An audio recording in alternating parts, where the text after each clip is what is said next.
नमस्कार दोस्तों, बढ़िया। आज की इस कहानी का नाम है गृह प्रवेश। नीलम कितनी खुशी मन से अपनी भाभी सपना का गृह प्रवेश करवा रही थी, लेकिन उसे बिल्कुल भी अंदाजा नहीं था कि आज वो इतनी हंसी खुशी के साथ जिस सपना भाभी की इस घर में एंट्री करवा रही है, कल वही सपना भाभी उसका ही इस घर में नो एंट्री करा देगी, उसका मायका छुड़वा देगी और उसे उसके पति को जलील कर घर से निकलवा देगी। असल में बच्चे थे, सूरज थे और नीलम। नीलम की शादी हो चुकी थी और वो अपने ससुराल से भागकर आ गई थी, बस काम के डर से। क्योंकि नीलम के ससुराल में अच्छा खासा लंबा चौड़ा परिवार था, सास ससुर जेठ जेठानी उनके बच्चे, जिसके चलते काम भी नीलम के ऊपर रहता था। लेकिन नीलम की जेठानी भी लगातार घर के कामों में उनका हाथ बटाती रहती, लेकिन फिर भी नीलम को संतोष नहीं था। क्योंकि नीलम शुरू से ही बहुत ही विरल और उफट किसी भी बात पे जरा भी बर्दाश्त नहीं करती। जबान लड़ाना और तीखी बातें यही उसके मुंह से निकलती थी। मायके में भी माँ भाई और बाप के ऊपर वो अपना ही राज चलाती थी और यही आदत उसे ससुराल में पड़ी थी। ससुराल में भी सास का बैठना उसे पसंद नहीं आता। ऊपर से जेठानी तो पहले दिन से भी नंबर वन दुश्मनी थी। नीलम अगर सुबह के खाने में दाल चावल बनाती तो रोटी सब्जी छोड़ देती जेठानी के लिए, और अगर रोटी सब्जी बना देती तो दाल चावल बनाने को छोड़ देती, झाड़ू लगा लेती तो पोछा लगाने को छोड़ देती, कपड़े धोती तो बर्तन धोने को छोड़ देती। मतलब हर काम में बराबर वो जेठानी का हिस्सा निकाल कर रखती थी। जबकि उसकी जेठानी के मन में ऐसा कुछ भी नहीं था, क्योंकि वह तो पहले से ही घर संभालते हुए आ रही थी। लेकिन नीलम का व्यवहार देखकर नीलम की सास ने जब नीलम को बोलना शुरू किया तो और डांटना शुरू किया तो नीलम को बर्दाश्त ना हुआ और वो लड़कर झगड़कर अपने मायके आ गई। और लाख समझाने पे भी वो माँ की नीलम ससुराल जाने को तैयार नहीं हुई। और करीब 1 महीने बाद ही नीलम का पति भी उसके पीछे पीछे आ गया। नीलम के ससुराल वाले भी बिल्कुल नीलम और उसके पति से मतलब खत्म कर दिए थे। जाने ऐसे लोगों के पति भी कैसे होते हैं, जिन्हें अपने मान सम्मान इज्जत से कोई भी लेना देना नहीं होता है। नीलम के पति रमेश को भी कोई फर्क नहीं पड़ता कि वह आकर ससुराल में बैठा है, इससे उसे फर्क नहीं पड़ता। ना कोई काम धंधा करना, ना कोई जिम्मेदारी भी, बस सुबह शाम खाकर आराम से पड़ा रहता। पति के आ जाने के बाद नीलम और भी यहाँ भी मेट बन गई थी। पहले की तरह अभी भी उसके सबके ऊपर अपना हुक्म चलाती, जबकि मंजू जी चाहती कि बेटी अपनी जिम्मेदारी को समझे। लेकिन हर बार नीलम अपनी माँ को डांट कर चुप करा देती। माँ, आपको क्या पता वहाँ का माहौल, वहाँ का रहन सहन मैं देख कर आई हूँ ना। आप मुझे समझ में आता नहीं, ना कि वहाँ रहने लायक है। और अगर ज्यादा दिक्कत है तो मैं कहीं किराए का घर लेकर रह लेती हूँ। नहीं बेटा, मेरे कहने का मतलब वो नहीं था। शादी हो गई है तो लड़की की इज्जत उसके ससुराल में ही होती है। चार लोग चार तरह की बातें बनाते हैं, इसलिए थोड़ा सा बुरा लगता है तो कहने दो ना माँ, कोई हमारे खर्चे थोड़ी ना उठाता है। और जिसको भी कहना है ना, ते मेरे मुंह पर आकर कहे, मुझसे कहे, फिर मैं जवाब देती हूँ उसे। अब नीलम की ऐसी टेढ़ी बातें सुन भला कौन ही उसके मुंह लगेगा। मंजू जी बेचारी हार गई थी बेटी के आगे, इसलिए वो सब कुछ किस्मत के ऊपर छोड़ दी। करीब 1 साल बाद ही सपना भी इस घर में बहू बनकर आ गई। शादी के 10 दिन बाद तो धीरे धीरे करके सारे मेहमान चले गए, पूरा घर खाली हो गया। लेकिन नीलम को पति के साथ यहीं पे देखकर सपना को थोड़ा अजीब लगा। फिर भी उसने किसी से पूछा नहीं। लेकिन जब धीरे धीरे 1 महीना हो गया, नीलम और उसके पति दोनों यहीं थे, तो बड़ी हिम्मत करके सपना ने एक दिन धीरे से मंजू जी से पूछा, माँ जी, दीदी का ससुराल कहाँ है? अरे बहू, दीदी के बारे में मत बात कर, उसके ऊपर तुम ध्यान ही मत दे, नहीं तो सारा राशन पानी लेकर तुम्हारे ऊपर चढ़ जाएगी।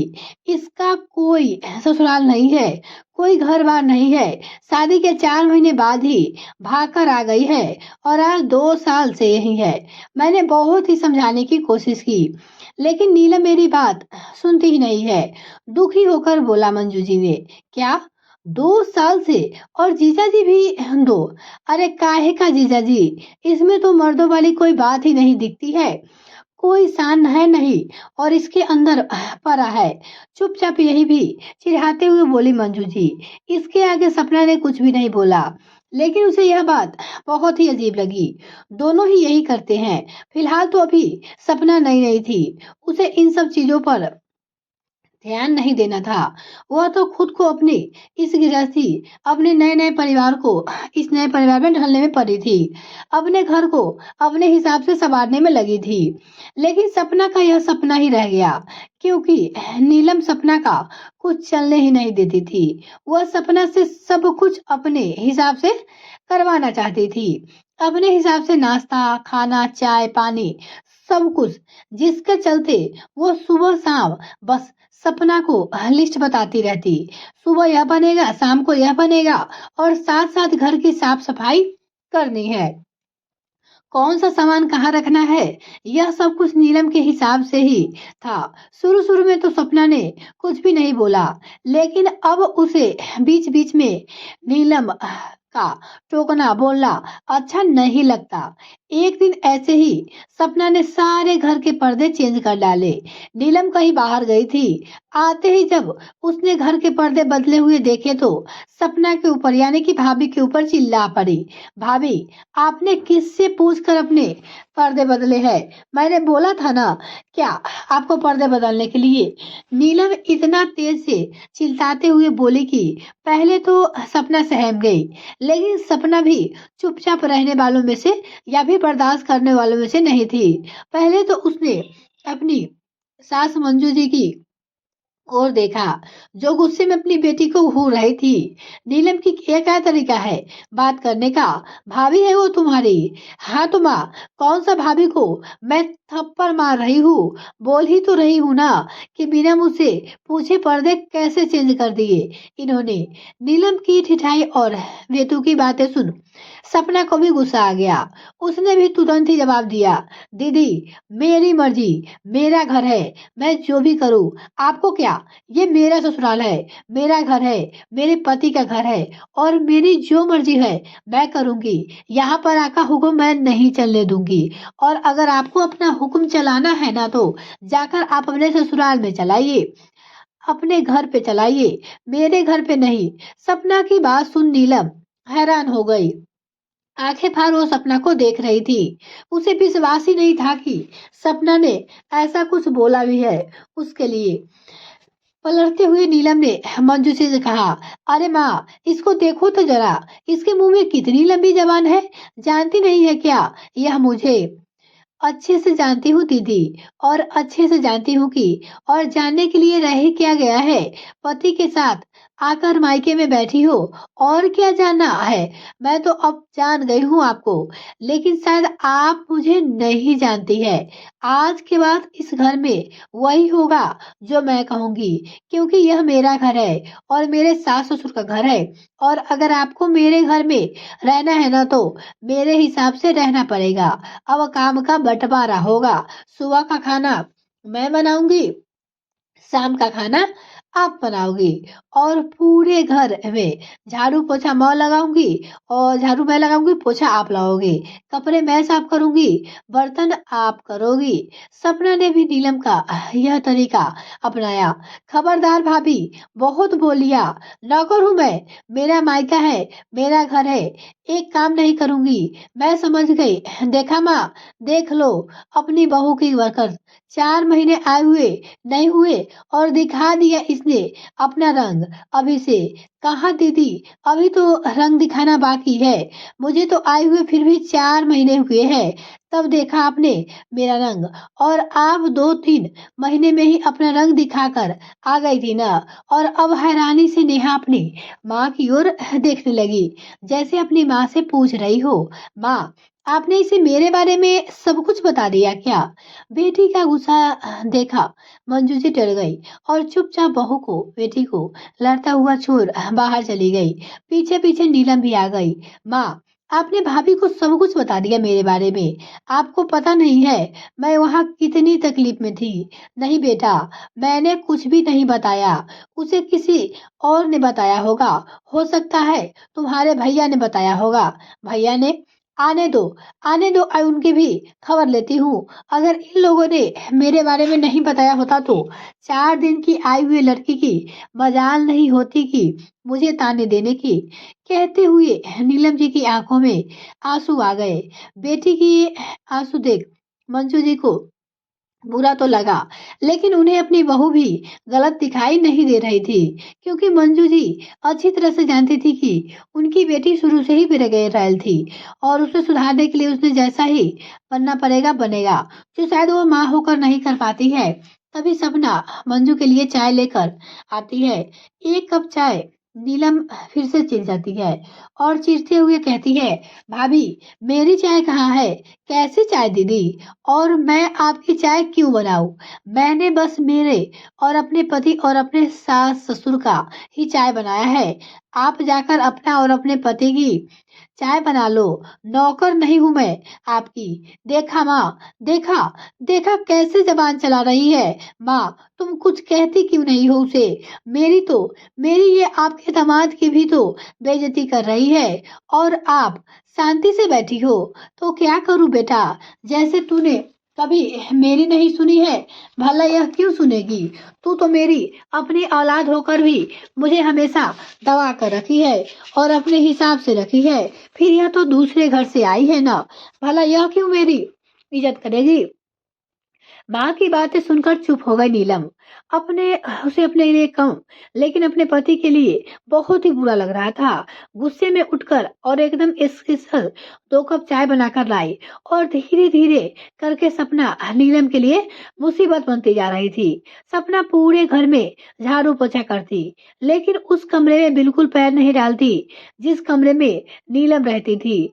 सारे घर की सफाई खुद के कमरे को गंदा देख नीलम सपना से चिढ़ जाती है और सपना की छोटी छोटी बातें नीलम के दिल को लगने लगी थी।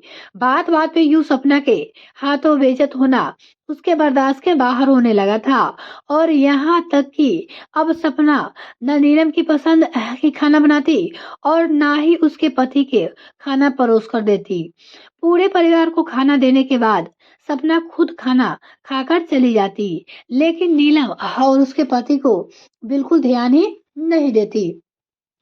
खुद के पति के साथ हो रही बेइज्जती शायद नीलम बर्दाश्त नहीं कर पाई और उसने अपना सारा गुस्सा अपनी माँ के ऊपर उतारा। पूरे परिवार से बात करना ही बंद कर दी। नीलम से पहले ही उसके पापा और भैया बात नहीं करते थे ठीक से और एक माँ ही थी जो उसे बातें करती थी। गुस्से में नीलम ने माँ से ही बात करना बंद कर दिया। सपना के आने के बाद एकदम से उसका राज ही खत्म हो गया मायके में।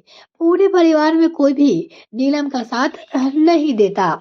आखिरकार नीलम सोचने के लिए मजबूर हो गई, जब इस घर की बेटी होकर भी उसकी इज्जत इस घर में नहीं है तो भला दामाद की कहाँ से होगी। अब नीलम का यहाँ रहना मुश्किल हो गया था और इतनी बेइज्जती तो वो अपने ससुराल में भी नहीं हुई थी जहाँ से वो भाग कर आई थी, जितनी बेइज्जती वो मायके में हो रही थी। मायके में रहकर भी नीलम को अपने पति के लिए चाय, पानी, खाना नाश्ता खुद बनाना पड़ता। भैया भाभी, मम्मी पापा सब खाकर सो जाते। किसी को फर्क नहीं पड़ रहा है कि नीलम और उसके पति ने खाना खाया या फिर नहीं। जिंदगी भर अपना राज चलाने वाली नीलम शायद यह बर्दाश्त ना कर पाई और अगले ही दिन बिना बताए चुपचाप पति के साथ निकल गई। घर से जब नीलम और उसके पति घर में नहीं दिखे तो मंजू जी परेशान हो गई। पूरे घर में बेटी को देखा। सपना ने भी ऊपर नीचे हर जगह नीलम को ढूंढा। जब नीलम कहीं दिखाई नहीं दी तो मंजू जी परेशान हो गई और बेटी को फोन लगाने लगी। 2-3 बार पूरी घंटी हो जाने के बाद भी नीलम फोन नहीं उठाती है और बार बार फोन लगाने पे आखिरकार उसने एक बार फोन उठाया और गुस्से में बोली, माँ क्यों फोन कर रही हो बार बार? बेटा तुम अचानक से कहाँ चली गई हो? सुबह से दिखाई नहीं दे रही हो। कहीं जाना था तो कम से कम बताकर जाती। क्यों बात कर जाऊँ मैं? और मेरे उस घर में सुनने वाला है ही कौन जिससे मैं बात कर जाऊं? वैसे भी अपने पति के साथ आई हूँ, अपने घर हूँ। मुझे तुम्हारी बहू के घर में नहीं रहना था, जहाँ पे मेरे और मेरे पति की कोई इज्जत ना हो। उस घर में, उस परिवार के साथ मैं कभी नहीं रह सकती। इसलिए मैं अपने घर, अपने ससुराल, अपने पति के घर आ गई हूँ। और अब मुझे तुम फोन भी मत करना, रहो अपनी बहू के साथ। जैसे आज मैं घर छोड़ने के लिए मजबूर हुई हूँ ना, 4 महीने में तुम भी कहीं मंदिर के बाहर ही मिलोगी। कहते हुए फोन काट दिया। नीलम ने बेटी की बातें सुन मंजू जी रोने लगी, तो सपना सास के पास जाकर बोली, माँ जी, मुझे पता है कि मैं बहुत ज्यादा बोल गई। मैंने बहुत ही ज्यादा कर दिया दीदी के साथ। लेकिन आप ही सोचिए, आपको कितनी बार प्यार से समझाया, पापा जी ने भी समझाया और सूरज ने भी समझाया, उसके ससुराल वालों ने समझाया, लेकिन दीदी समझने वाली नहीं थी। उन्हें प्यार की भाषा नहीं समझ में आई थी। तो इसीलिए मुझे उनके जैसा बनना पड़ा। मैं जानती हूँ कि मैं इस समय दीदी की नजरों में बहुत ही बड़ी दुश्मन हूँ, लेकिन दुश्मन ही सही, कम से कम वह इस बहाने अपने घर तो गई, अपने ससुराल तो गई। बस कुछ ही दिनों की बात है, इसके बाद सब कुछ सही हो जाएगा। ससुराल में भी इन्हें इज्जत मान सम्मान मिलेगा, यहाँ भी उन्हें इज्जत मान सम्मान मिलेगा।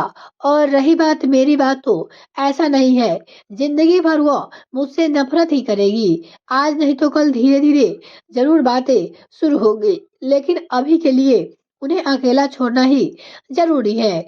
जब उनको लगेगा कि उनके मायके वालों ने उनसे रिश्ता खत्म कर लिया है, अब उसके पास कहीं रहने का ठिकाना नहीं है, तभी वह अपने ससुराल में टिक पाएगी।